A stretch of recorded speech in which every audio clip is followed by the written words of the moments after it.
Hello and good evening. I'm Melisa Idris. Welcome to Consider This. This is the show where we want you to consider and then reconsider what you know of the news of the day. On September 11th, a police raid of 20 children's homes linked to global Ikhwan services and business holdings exposed some serious flaws in Malaysia's child welfare system. Now, since that initial raid, a total of 572 children have been rescued from alleged abuse, exploitation and forced labour.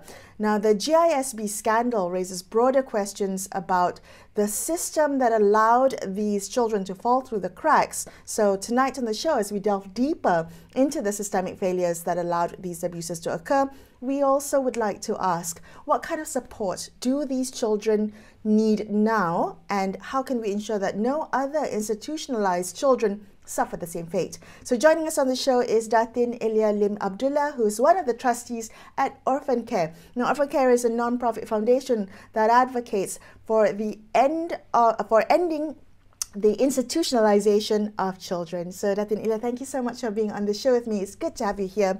If I may jump into my first question and ask you what you think the global Ikhwan case has revealed to you about the impact of institutionalizing children. What is it that we should be thinking about and most concerned about?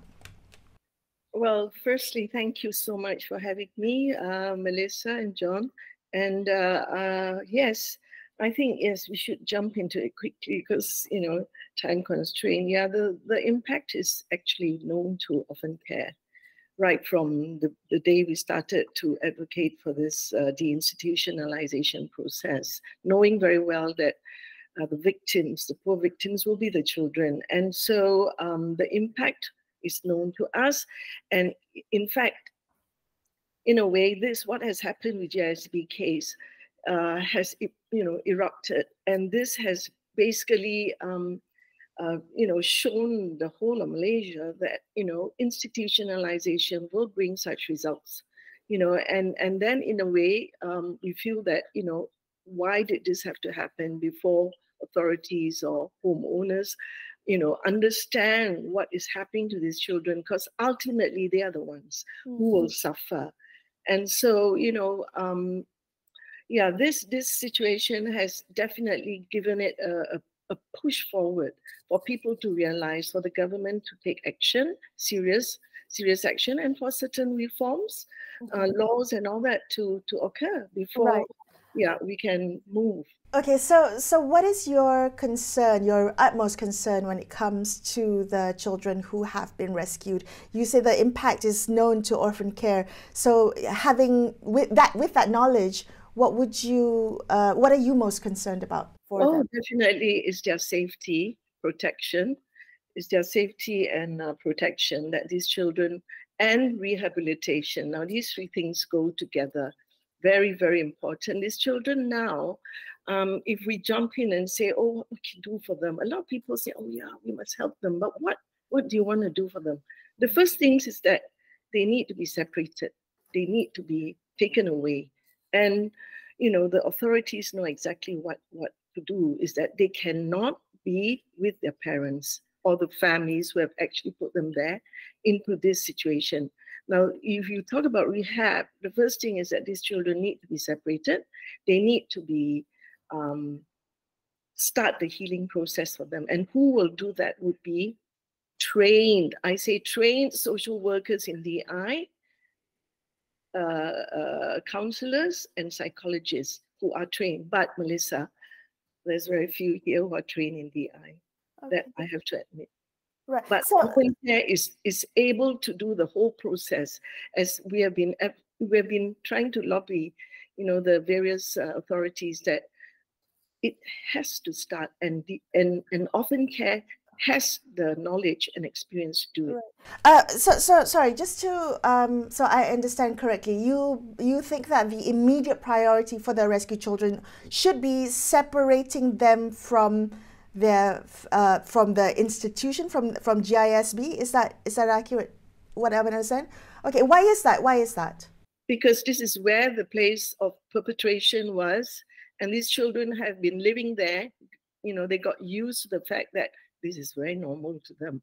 So what we need is to revamp their way of thinking. These are children. We don't know how old they are. We assume they're all under 18. So of course they are children. So the thing is that the younger ones, how old was the youngest one who was perpetrated? How old was the oldest one who had done it? You know, all these are details that is so important in this process. And I think the government should be looking into all this, but really they cannot be staying with the parents who have put them there due to ignorance. And both sides have to be assessed. Okay. The children have to be assessed. So, right. Just to jump in, OrphanCare has long advocated for deinstitutionalization, which also means that children ought to be removed from large homes or children homes, but rather placed in kind of family supportive environments. So how would that ethos work for the GISB rescue children? This is a very, very, very difficult thing to answer because we don't have the details, Melissa. Because the thing is that in general, as what I said just now, is really you need to get the children away from the environment, number one. And then we have to look into the rehab process, which is total coordination of various experts from various fields to come together and see what we can do. But before all that has to happen, assessment needs to be done on the children to see the degree of hurt and damage and they have gone through, and the parents too. Yeah. Okay. So can I ask you if there are regulatory gaps that allow for charity-run homes to operate with minimal oversight? I'm just wondering whether there are gaps that we can plug so that we can ensure children who are institutionalized can be safe and protected. Perfectly, what you said is correct. There are many, many gaps, and it's not as if the government and us or other NGOs and us don't realize that. But as I said just now, it's really the law, it's the Act, the Children Act of 2001 has not been amended or changed. So one very bright spark that had happened just about 2 months ago was the setting up of this special project team by KPWKM, the Women's Ministry, for members. I was actually personally elected to be one of the members to look into the amendments of the Child Act. So with that, I think it would be great, to raise all these gaps and see what the authorities can do about it. And may I ask you what gaps you would like to see addressed in future policy and legal reform? Yes, my main concern really is to reduce. I am being very modest and being very nice today to reduce the number of institutions, the homes. And I know there's a big job for the authorities, but it has to start now. It has to. And the second one is to stop keeping the children in their government homes, because in the government homes themselves, there are many categories of children who are there for various reasons.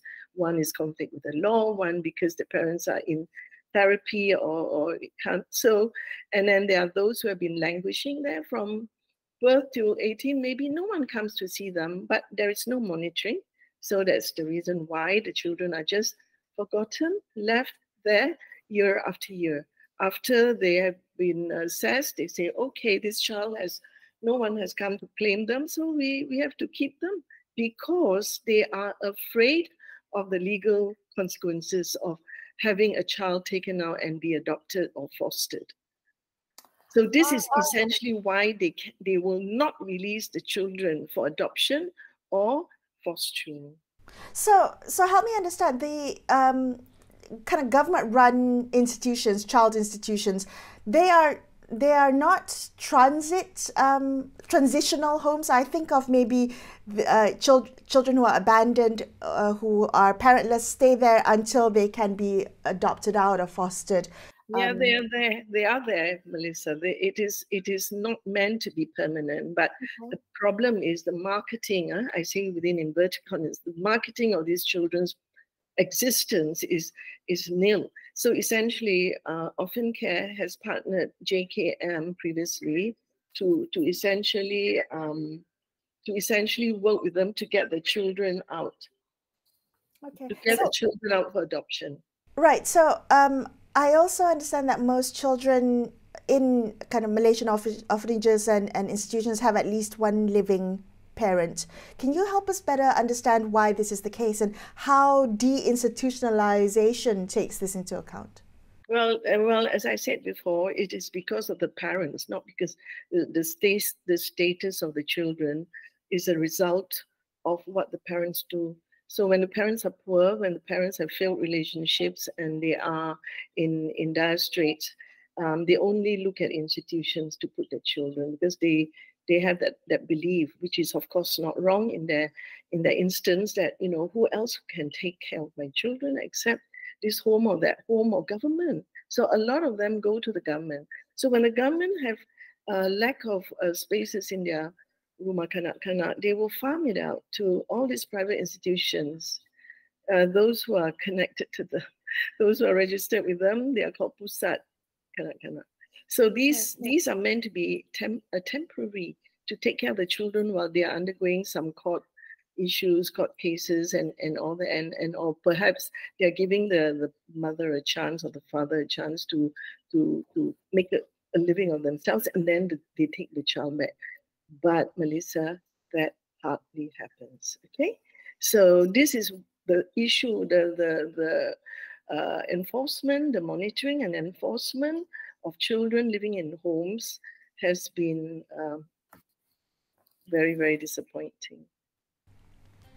Datin Elya, thank you so much for sharing those insights with us. We appreciate your time. That was Datin Elya Lim Abdullah from OrphanCare. We're going to take a quick break here and consider this. We'll be back with more. Stay tuned.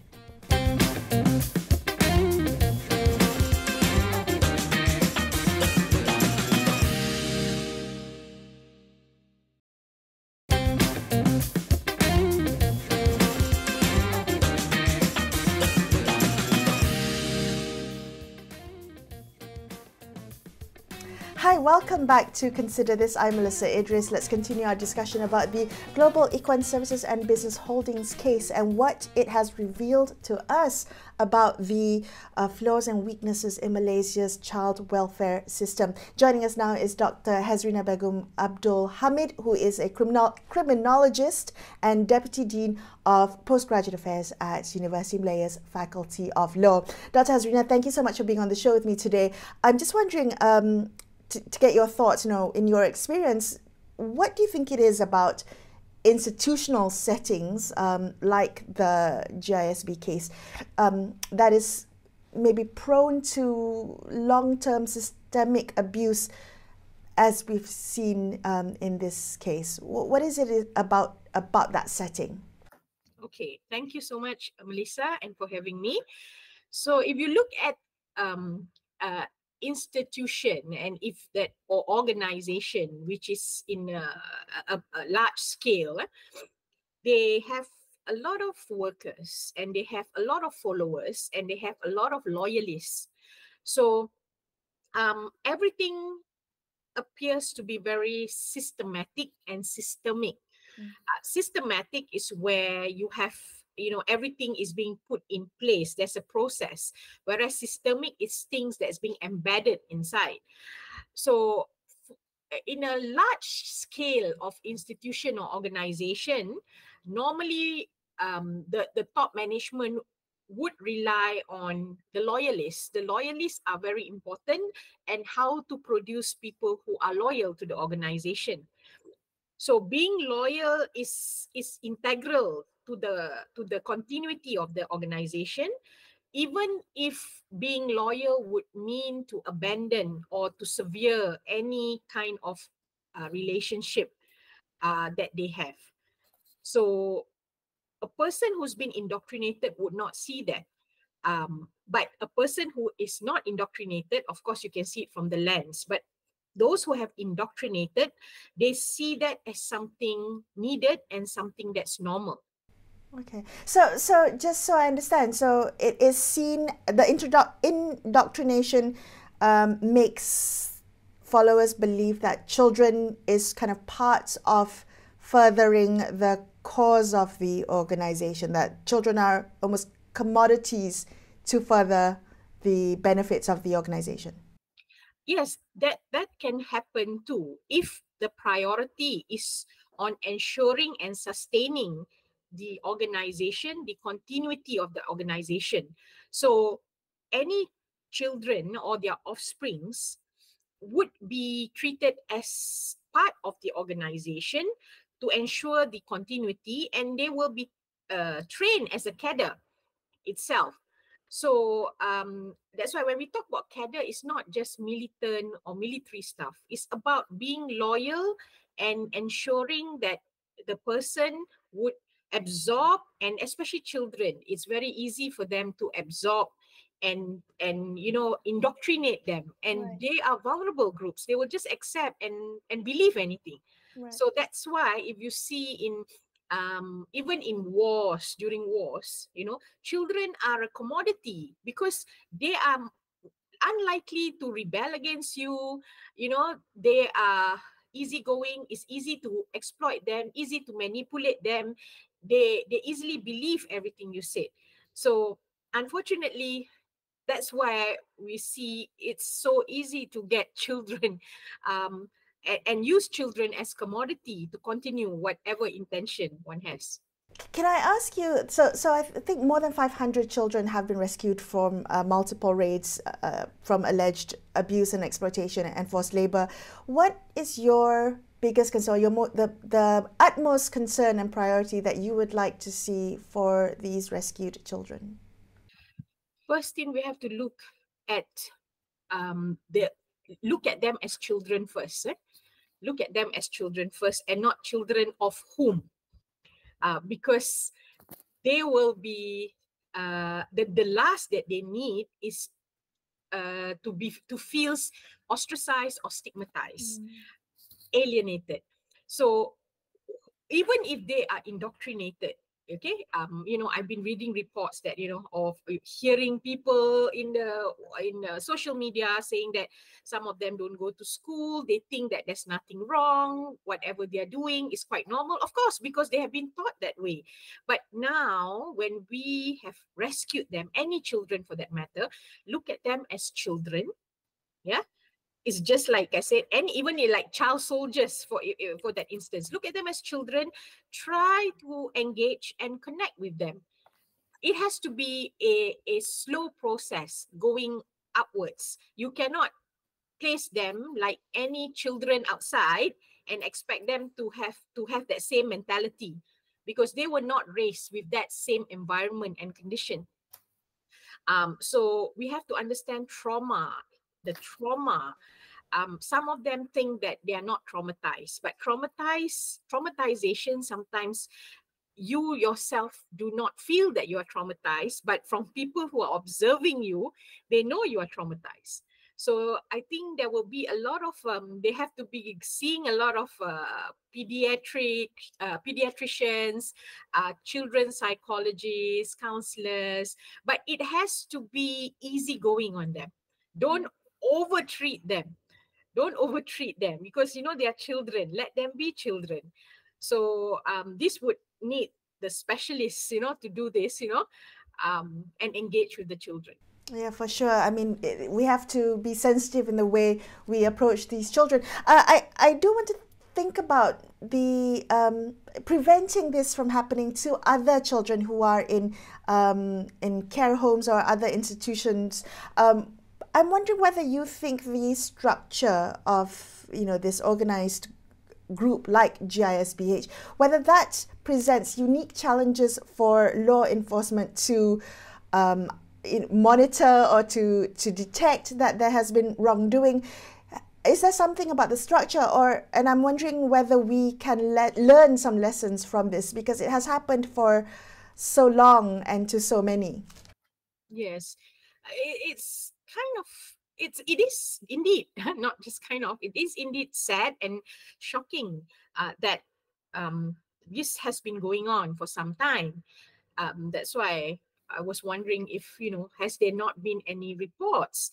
Now, the most important thing is that we have to look at our shelter regulations, whether the regulations, we have that regulations that is robust enough, whether it takes care of the welfare of the children, what are the repercussions for not adhering to regulations. So firstly, we have to look at the regulations. And then for organizations who wants to have shelters, there definitely need to be some kind of monitoring. It's not just regulations and registration, it's also monitoring. So children makes noise unless it's a quiet shelter. Because I do know there is a form of, like overseas, we've heard during wars where you have quiet shelters where children are not allowed to speak. Right. So unless it's quiet shelters, but usually there will be noise coming out. Has there not garnered any attention? Now, when talking about that also, unfortunately, we have a lot of people who do not see this as anything wrong. There are a lot of sympathizers as well. A lot of people do not see this as something wrong. So if you have citizens itself who do not see this as anything wrong, and continue to see this as anything wrong, this is something really disturbing and troubling. We have to also then revisit our education system and whether we are actually going along the right way, inculcating empathy and compassion to our society. So, sorry, Doctor, just to jump in there.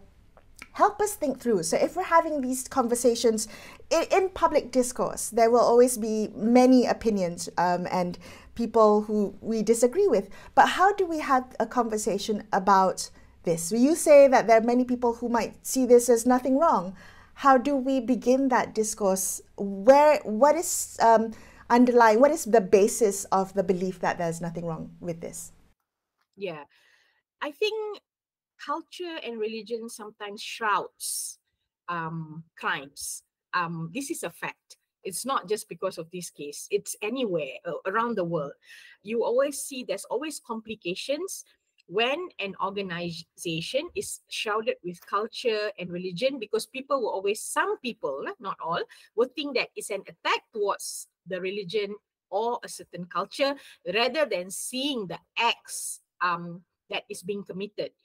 So how do we actually engage and have a discourse around this is to actually, there will need to be a lot of discussions and talk about what is right and what is wrong, acceptably right and what is not allowed and what is wrong. I think in that sense, we don't have much of this discussion. Okay, we give a lot of powers and autonomy to caretakers without monitoring them.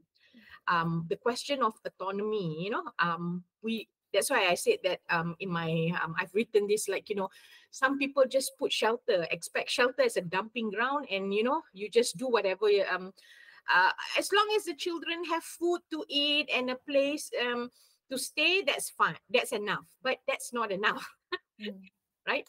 So I think public needs continuous education about this. Right. So in the minute also that we have left, can I ask you, this is a developing case and we're all kind of learning as the days go along about the extent of the GISB case. But what is it that you would like us as a country to learn from what we already know has happened? Please be sensitive as a citizen and look at individual as an individual, look at children as children. Do not take for granted or absolve your responsibility if you're responsible towards somebody.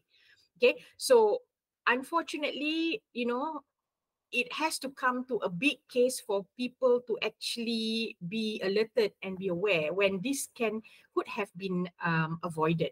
So be vigilant.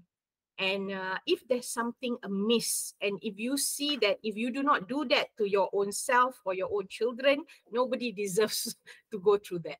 Right. Dr. Haezreena, thank you so much for being on the show with me today. That was criminologist Dr. Haezreena Begum, Abdul Hamid from University Malaya, and that was her wrapping up this episode of Consider This. I'm Melisa Idris, signing off for the evening. Thank you so much for watching, and good night.